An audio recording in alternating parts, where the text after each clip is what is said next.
Research ہوئی, دنیا کے کامیاب ترین لوگ, 500 کامیاب ترین لوگ, انجینئر, ڈاکٹر, سائنسدان, کامیاب ترین لوگوں کی کامیاب ترین عادتیں.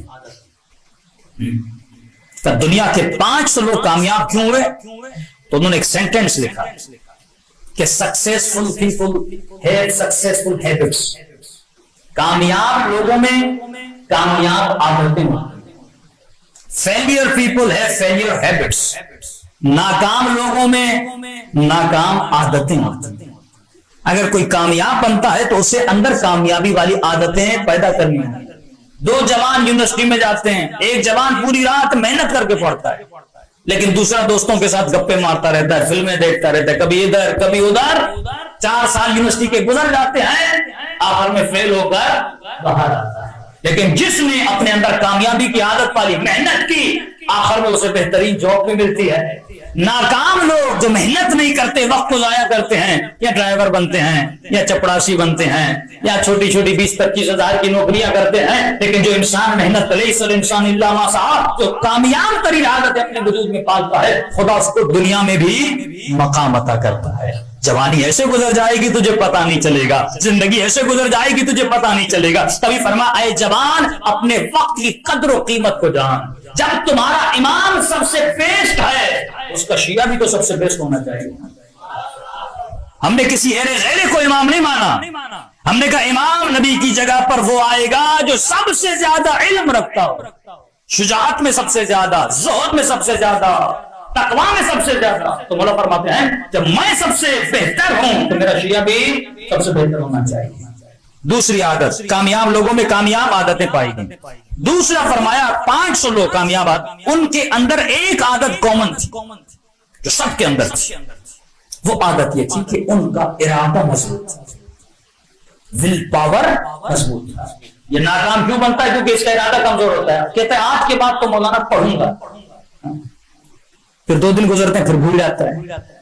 ایک سیمسٹر میں فیل ہوتا ہے, کہتے ہیں اگلے سیمسٹر میں محنت کروں گا. کتاب اٹھاتے اس کو نیند آ جاتی ہے, پڑھائی کرتے اس کو نیند آنے لگتی ہے, کیونکہ اس کا ارادہ کیا ہے؟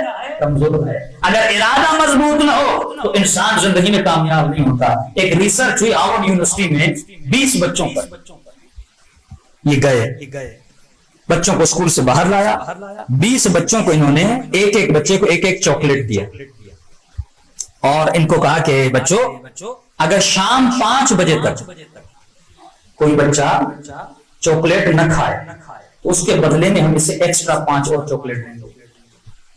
شام 5 بجے سارے بچوں کو جمع کیا, 20 بچوں میں سے 17 بچوں نے چاکلیٹ کھا لی تھی, 3 بچوں نے ویٹ کیا.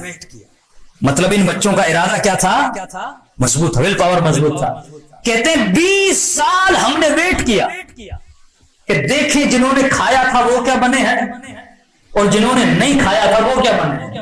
اور جب چیک کیا, جنہوں نے چاکلیٹ کھا لی یعنی جن کا ارادہ کمزور تھا, کوئی ڈرائیور بنا, کوئی چپڑاسی بنا, کوئی پیزا بوائے بنا, لیکن جنہوں نے نہیں کھایا تھا کوئی سائنسدان بنا, کوئی انجینئر بنا, کوئی پروفیسر بنا. یہ بچپن سے بچے کا, کیوں فرمایا 7 سال کے بعد بچے پہ سختی کر تاکہ اس کا ول پاور مضبوط ہو جائے. لیکن ہماری بیچاری مائیں کیا کرتی ہیں, بچہ سفرے پہ بیٹھتا ہے, کہتے ہیں ماں پیٹ بھر گئی اور کھا, نہیں تو کمزور ہو جائے گا اور کھا. اس کا ارادہ کیا کرتی ہیں؟ کمزور کر دیتی ہیں. اسلام کہتا ہے روزہ رکھ تاکہ تیرا ارادہ مضبوط ہو جائے. 7 سال کا بچہ ہے, کوشش کر اسے روزہ رکھوا. ایران میں ہوتا ہے گنجشکی کہتے ہیں, روزے گنجشکی. کون سا روزہ؟ چڑیا والا روزہ. کہ مثلا بچوں کو صبح سے لے کر دوپہر تک روزہ رکھواتے ہیں تاکہ ان کا ول پاور کیا ہوتا جائے؟ مضبوط ہوتا جائے. بچوں کو چھوٹے چھوٹے گولز دیا کرو, چھوٹے چھوٹے اہداف دیا کرو تاکہ بچپن سے ان کو عادت ہو جائے کہ اپنے ارادے پر کیا کرنا ہے؟ کنٹرول کرنا ہے. اب 7 سال سے لے کر 15 سال تک اگر تم نے اپنے بچے کے ارادے کو مضبوط کر لیا, اب 15 سال کے بعد جب بالغ ہو جائے گا, شیطان جب گناہ کی دعوت دے گا, ارادہ مضبوط ہوگا تو شیطان کی دعوت کو قبول نہیں کرے گا.